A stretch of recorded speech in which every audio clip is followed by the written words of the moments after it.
Dear पिला माने तुमे जानिछ कि प्रत्नतात्विक माने कौन? तुमे जानिछ कि अभिलेख माने कौन? तुमे माने बुझिछ कि कला स्थापत्य भास्कर्य एगुड़िक कौन? जदि बुझिछ जानिछ ताहले भिडियो स्किप करिकि तुमे जाई पार। आउ जदि जानि न बुझिबा पय प्रयास करूछ ताहले भिडियो को मन देई ध्यान देई आरंभरू शेष पर्यंत देखिबा पय प्रयास कर। पिला माने ए हेउची इतिहास बहिर चैप्टर 1 भारत इतिहास उपादान क्लास हेउची 2 या पूर्वरु एई पाठर क्लास 1 शेष होई सारिची। जो माने देखिन प्रथमे क्लास 1 टी को देखिनियो तापरे एई क्लास 2 को देखिबो। एई क्लास 2 रे आमे एई जो पाठटी रहिएची भारत इतिहास उपादान एठारे अनेक गुडे एमिति किछि शब्द रहिएची जेउटा कि तुमे पढिच किंतु बुझिन। से शब्द गुड़िकर अर्थ कौन से शब्द गुड़िक कौन सेटा जे पर्यंत बुझिन से पर्यंत तुम मानकर एई चैप्टर टी 100 ରୁ 100% बुझिबा अधूरा रहिबो। तेणुक मु कहिबी कि मन देई ध्यान देई आरंभ शेष पर्यंत देख एवं बुझिबा पय प्रयास कर। ओके देख एई चैप्टर रो प्रथम जो शब्दटी रहिछि कौन उपादान। एई उपादान ही हेउछि एई पाठर मूल बिंदु। ए उपादान कौन देख कौनसी एक वस्तु को तैयारी करिबा पय आवश्यक सामग्री तथा कौनसी एक कार्य को चालू रखिबा पय आवश्यक स्रोत बा आधार याकू कौन कहा जाए उपादान। आवश्यक सामग्री एवं आवश्यक स्रोत बा आधार कौन करिबा पय कौनसी वस्तु तैयारी करिबा पय एवं कौनसी कार्य करिबा पय बुझिला। कौनसी वस्तु तैयारी करिबा पय जहा सब जिनिस दरकार होइताय बा सामग्री दरकार होइताय ताकू कहा जाए उपादान।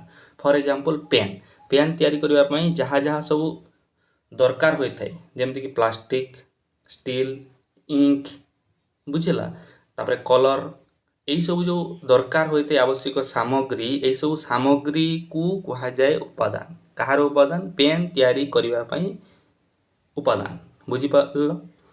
ठीक सेमती हम भारत इतिहास रचना करिबा पय ऐतिहासिक माननकू कौन कौन सब उपादान दरकार क्यों क्यों वस्तु को आधार करिकि से माने इतिहास रचना करिसंती सेही वस्तु बा से सामग्री बा सेही आधार विषय आमे पढ़िबा बुझिला। तो उपादान माने मु आशा करूची पिला माने बुझी पारिथिबो।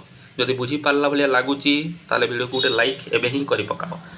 तापर देखो द्वितीय जो अबुझा रहिथिबा शब्दटी प्रत्नतात्विक उपादान। प्रत्नतात्विक उपादान कहले आमे कोन बुझिबा देखो भू खोदन फल रे आविष्कृत विभिन्न प्रकार द्रव्यर अध्ययन को माटी खोलिला परे सेठारु विभिन्न प्रकार द्रव्यर आविष्कार करा जाई तार अध्ययन को बा अध्ययनर लिखित विवरण को कौन कहा जाए प्रत्नतत्व कहा जाए। आमे माटी खोलिला खोलिला परे सेठारे किछि द्रव्य बा उपकरण आमे ताकू पाइला एवं तार अध्ययन र विवरणी को पढ़िया में जहाँ लेखा है से लिखित विवरणी कहा जाए प्रत्नतत्व बुझिला। एवं माटी तलु प्राप्त सही कौन उपादान गुड़ी को प्रत्नतात्विक उपादान कहा जाए। सिंपली प्रत्नतत्व कौन प्रत्नतत्व कहले माटी तलु खोला होई कौन सी वस्तु बा उपकरण विषय अध्ययन करिवार विवरणी बा लेखा को प्रत्नतत्व कहा जाए। एवं सही वस्तु बा द्रव्य को कौन कहा जाए प्रत्नतात्विक उपादान बुझेला पिला माने। ये थिला द्वितीय पॉइंट। 3 नंबर पॉइंट होची पिला माने अभिलेख। अभिलेख कौन देख जानिबा हैला।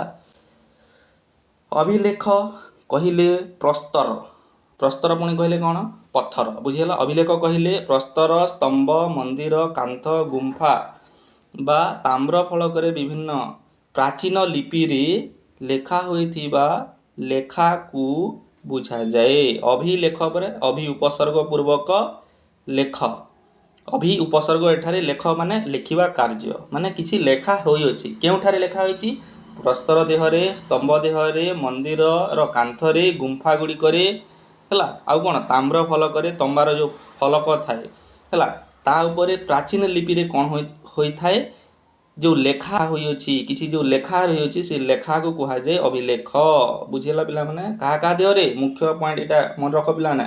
अभिलेख कहले पत्थर देहरे स्तंभ देहरे मंदिर कांथरे गुंफारे एठारे जहा किछि लेखा होई अछि खोदित आकारे लेखा होई अछि ताकू कहा जाए अभिलेख। एवं यार अध्ययन को कहा जाए पिला ना कोन एपिग्राफी मन रखिबो एटा गोटे मार प्रश्न बुझिला पिला माने एटा हेउची आम एई पाठर जो रही चैप्टर 1 क्लास 2 विस्तृत आकार आम जानूचे गोटे गोटे शब्द को बुझुचे सेटा कौन। ओके आगामी शब्द बहु महत्वपूर्ण कला बुझिला ये जो शब्दटी रही पिला माने एई कला विषय टिके ध्यान दियो मु कौन कहूची कला कहले कौन तुम तो बुझीच जानीच आगो को मध्य शुणा पाइब किंतु एबे जहाँ कहूँ मन तन ध्यान देकी टिके शुण कला कहले कौन। संस्कृत संस्कृत रे कल धातु रु तैयारी हेची कौन पिला माने कला तार अर्थ हेउची प्रेरित करिवा। ओके तापर जोग साधन रे कहायची आंतरिक भावना अनुभूति अनुभव रो प्रकाश करिवा माध्यमर नाम हेउची कला माने आम मानक मध्य जहाँ किसी अच्छी तुम जहाँ सब भावुच तुम मान अनुभूति बा अनुभव किसी तुम मान पाखे रही अच्छी जहाँ प्रकाश करुच अन्य मानक प्रेरित करुच ता माध्यम रे ताकू कौन कह ताकू कला कह बुझीगला। नाट्यशास्त्र भरत मुनि कहते गोटे श्लोक माध्यम देख न तदा ज्ञानम न तत् शिल्पम न सा विद्या न सा कला माने यार अर्थ होउची जहाँ सब दुनिया रे देखा पाउछ वा देखुच मनीष तैयारी जहाँ भी करिछि जहाँ भी मनीष तैयारी करिछि समाज रे संसार रे तुम देखुच सेठारे कौन गोटे मनीषर हाथ लगी तार बुद्धि लगी तार अनुभव लगी तेणुक आम कह से व्यक्तिर सेटा हूँ कला बुझिपार। आउ जदि आम उदाहरण आकार ना कला माने कौन कला माने हूँ चित्रकला कि माने चित्र कराई मूर्ति कला कि मूर्ति तैयारी करवा शिल्प कला साहित्य कला संगीत कला नृत्य कला निर्माण कला इत्यादि बुझीगला। ये हूँ कौन कला कलार उदाहरण बुझीगला।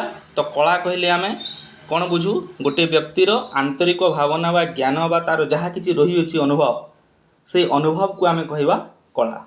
ओके मु आशा करुच्ची बुझी पारिथिबो जदि बुझिला भलिया लागुची वीडियो को लाइक।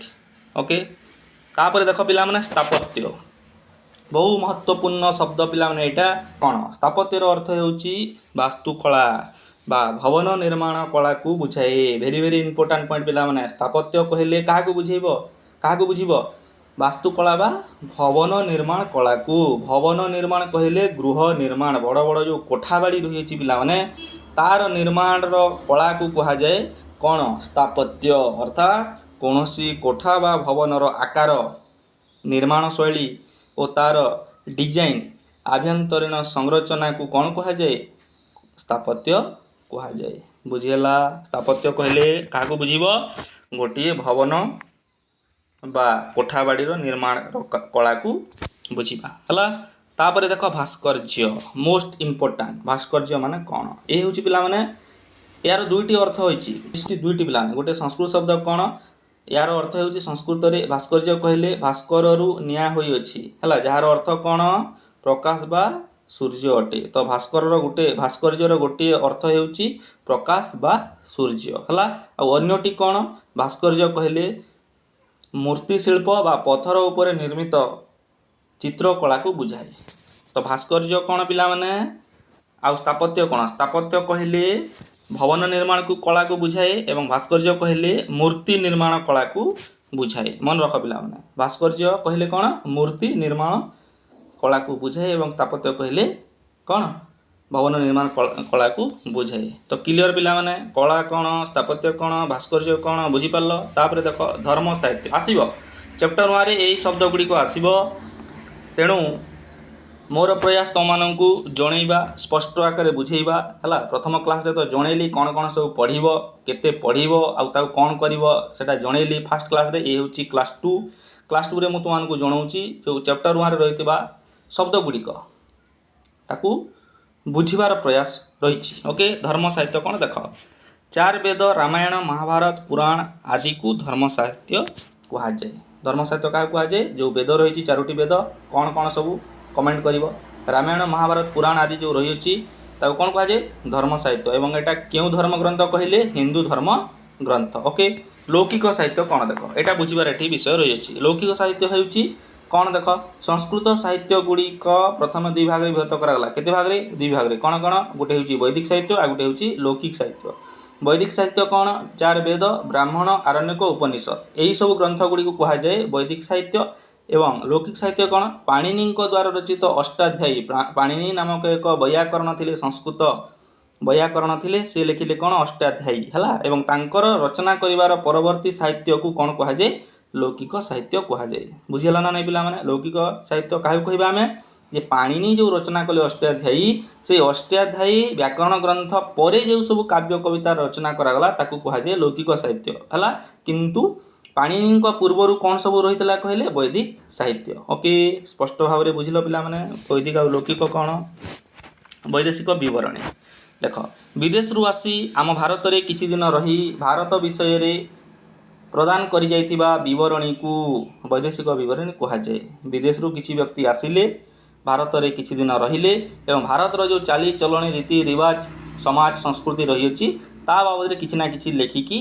विवरणी प्रदान करिथिले है जमती कि आमर फाइयान हुआनसांग आलबेरुनी एमाने जो लेखा जो लेखि जाइछंती बा देई जाइछंती ताकू नै आमर ऐतिहासिक माने कोन कले ताकू नै आमर ऐतिहासिक माने भारतर इतिहास रचना करिवारे आगे गले तो वैदेशिक विवरणी कोन जानिलो तापर अछि पिला माने अति महत्वपूर्ण पॉइंट अंतिम पॉइंट अभिलेखगारीय उपादान बा अभिलेखगार काहाकू कहिबा अभिलेखगार काहाकू कहिबा देख अभिलेख अलगा अभिलेखगार अलगा इंग्रेज मानक शासन कालरू भारत स्वाधीनता हेबार मध्यवर्ती समयर समस्त शासन संबंधी विवरणी बुझ इंग्रेज मानक शासन कालरू जो दिन इंग्रेज माने आसिले भारत को एवं जो को हिसाब से शासन कले से दिन ठारू भारत स्वाधीनता हेबार मध्यवर्ती समयर भारत केबे स्वाधीनता हला पिला माने ए वीडियो कमेंट सेक्शन में जनइब से समय मध्यवर्ती समय कौन समस्त शासन संबंधी विवरणी संगृहित होइकी रखा जाइथिबार स्थान को जेउठारे रखा जाइछि जो स्थानटी रही से स्थान को कह पिला माने कौन अभिलेखगार बुझीगला आउ थे कही रखुची इंग्रेज माने भारत वर्ष जो आसिले इंग्रेज मानकर शासन समय भारत स्वाधीनता हेबा पर्यंत से जो विवरणी जो लेखा हो रही अछि से लिखित विवरणी जो लेखा रखा होइछि से स्थान को कौन कह से स्थान को अभिलेख कह तो पिला माने ये थिला तमर कौन क्लास 2 चैप्टर 1 रो क्लास 2 ए क्लास 2 रे आमे स्पष्ट भाव रे संपूर्ण आकार रे चैप्टर 1 रहितबा केतेक शब्द को बुझिले बुझेला मु आशा करुच्ची तुम मैंने निश्चित बुझीपार सठिक आकार स्पष्ट आकार जदि बुझीपार ताले वीडियो को एवं लाइक कर आउ चैनल को जदि सब्सक्राइब करन चैनल को सब्सक्राइब करनियो एवं निज सांग मानू शेयर कर आउ जनाओ जे एमती भी क्लास होउची यूट्यूब रे अच्छी सार अच्छी क्लास करुछंती बोली तांको जनाओ ओके एथिला चैप्टर 1 रो क्लास 2 यार क्लास 3 यही चैप्टर क्लास 3 अति महत्वपूर्ण अटे संपूर्ण पाठ को निज आयत्त रखिबा देखिबा जमा भूलिबो नाही ए वीडियो धन्यवाद।